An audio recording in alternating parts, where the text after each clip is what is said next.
Hello everybody, क्या हाल चाल? बढ़िया। उम्मीद है सब कुछ ठीक ठाक ही होगा।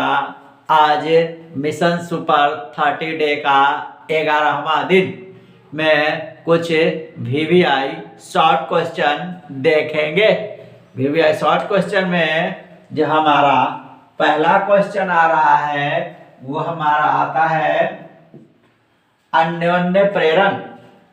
अन्योन्य प्रेरण, उसका दूसरा नाम पारस्परिक प्रेरण भी है। अन्योन्य प्रेरण क्या है? अन्योन्य प्रेरण का परिभाषा दिया जाता है कि किसी एक कुंडली में धारा प्रवाह के कारण, किसी एक कुंडली में धारा प्रवाह के कारण उसके नजदीक उपस्थित दूसरी कुंडली में विद्युत वाहक बल प्रेरित होने की घटना को अन्योन्य प्रेरण कहते हैं। अन्योन्य प्रेरण का परिभाषा दिया जाता है किसी एक कुंडली में, क्या दिया जाता है परिभाषा? किसी एक कुंडली में, किसी एक कुंडली में धारा प्रवाह के कारण, धारा प्रवाह के कारण उसके नजदीक, उसके नजदीक उपस्थित, उसके नजदीक उपस्थित दूसरी कुंडली, उसके नजदीक उपस्थित दूसरी कुंडली में विद्युत वाहक बल, दूसरी कुंडली में विद्युत वाहक बल, विद्युत वाहक बल, विद्युत वाहक बल प्रेरित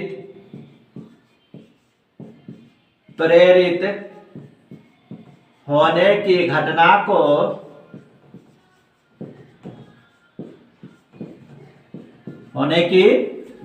को अन्योन्य प्रेरण,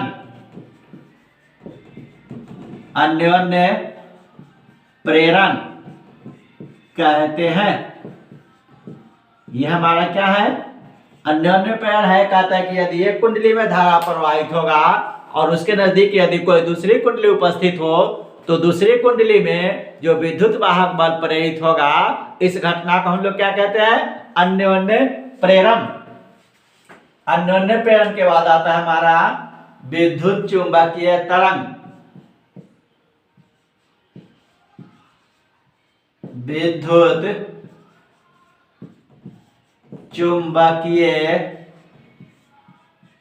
तरंग क्या है? विद्युत चुंबकीय तरंग क्या है? विद्युत चुंबकीय तरंग का परिभाषा दिया जाता है कि वैसा तरंग जिसमें विद्युतीय क्षेत्र और चुंबकीय क्षेत्र परस्पर लंबवत गति करते हैं। परिभाषा दिया जाता है कि हमारा वैसा तरंग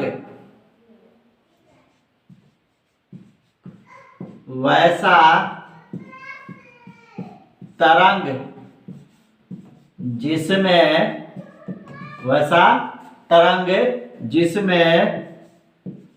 विद्युतीय क्षेत्र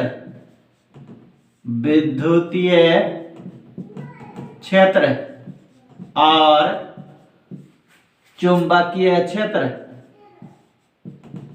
विद्युतीय क्षेत्र और चुंबकीय क्षेत्र परस्पर लंबवत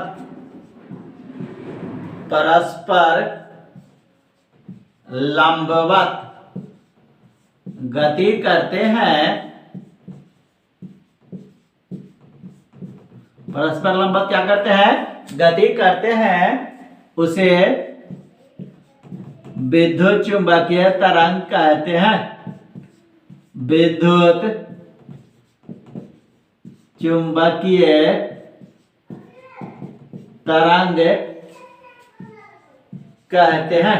ये हमारा क्या है, विद्युत चुंबकीय तरंग है। और उससे पहले हम लोग क्या पढ़े, अन्योन्य प्रेरण। इसे नोट करें।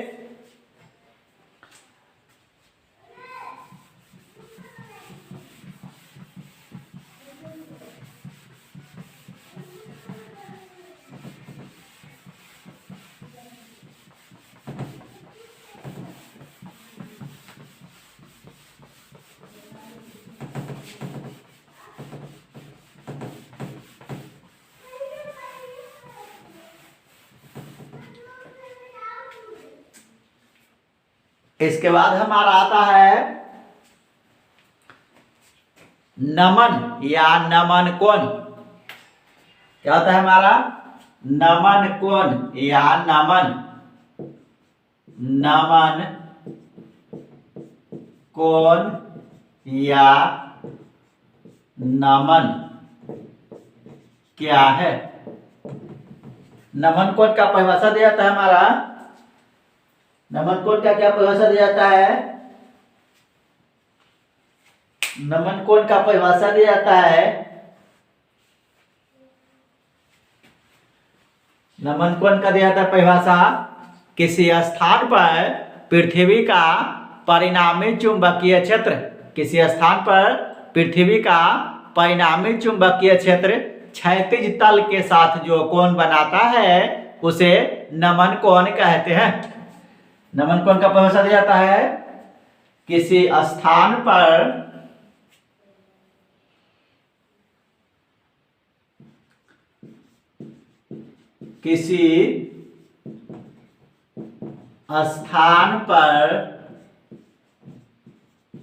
पृथ्वी का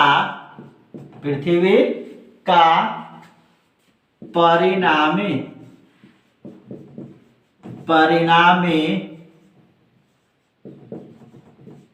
चुंबकीय क्षेत्र, परिणामी चुंबकीय क्षेत्र क्षैतिज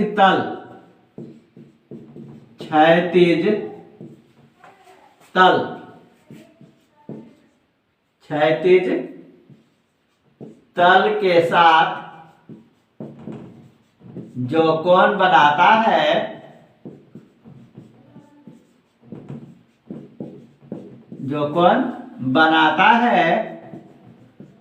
उसे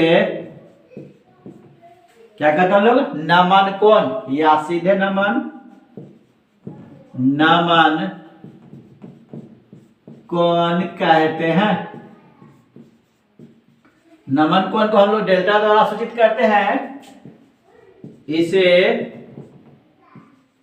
डेल्टा द्वारा सूचित करते हैं।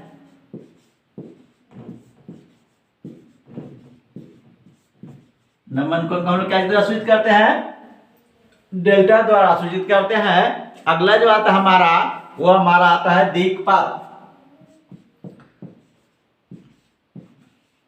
दिक्पात क्या है, दिक्पात का परिभाषा दिया जाता है, दिक्पात का परिभाषा दिया जाता है क्या, कि किसी स्थान पर चुंबकीय याम्योत्तर और भौगोलिक याम्योत्तर के बीच जो कोण बनता है उसे दिक्पात कहते हैं। दिक्पात का परिभाषा दिया जाता है, किसी स्थान पर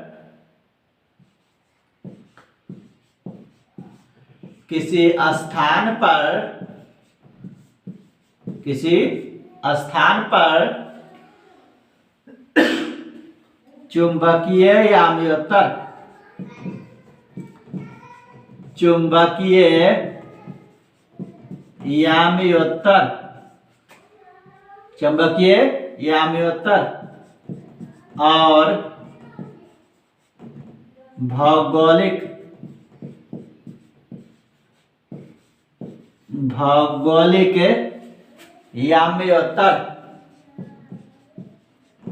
भौगोलिक याम्योत्तर के बीच जो कोण बनता है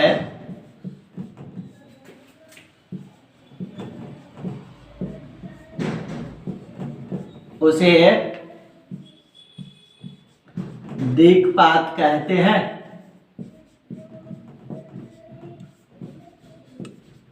ये हमारा क्या है? दिक्पात का परिभाषा है। दिक्पात को हम लोग अल्फा द्वारा सूचित करते हैं। इसे अल्फा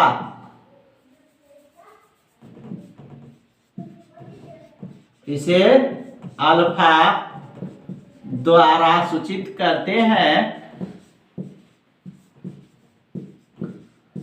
ये हमारा क्या है? नमन और दिक्पात, इन दोनों में से पूछा जाता है। कभी पूछा जाता है नमन कोण क्या है, कभी पूछा जाता है दिक्पात या दिक्पात कोण भी कहते हैं।